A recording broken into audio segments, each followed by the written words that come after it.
All right, I'm just going to talk to you guys about trouble communications. Okay, it's a very common problem on alarm systems where your phone line wasn't working or cell service could be down depending on how your monitoring is. So what you need to do is you need to put your alarm system on test. Okay, on a lot of our systems we put a sticker, an LS sticker that has the monitoring station number on it.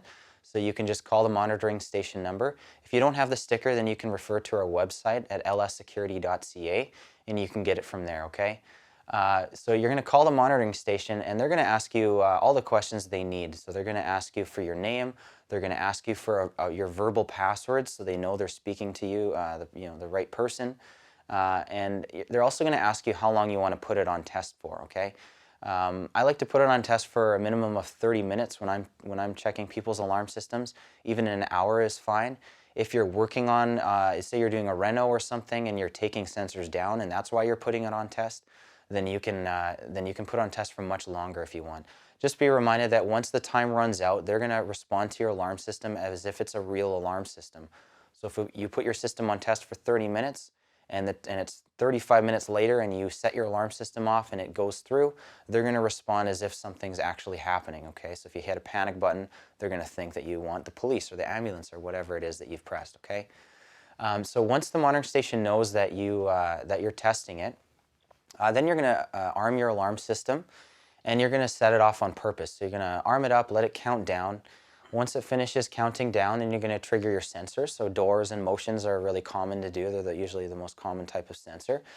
Just make sure with door sensors that when you do trigger your alarm system that you have to wait for the time to run out on your door sensor if it has a delay. So for example, if you walk in your front door and it has a 30-second delay on it before the siren goes off, you need to make sure that you wait that 30 seconds, okay?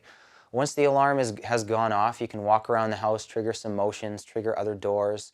Let the siren scream for at least 10-15 seconds after you trigger a sensor. If you just want to do a simple test because you're testing your communication, you can just try testing just one door.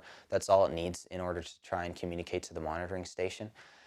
Once the alarm's gone off and you've triggered everything, then you're just going to put your code in or however it works on your particular system and turn the alarm system off, okay?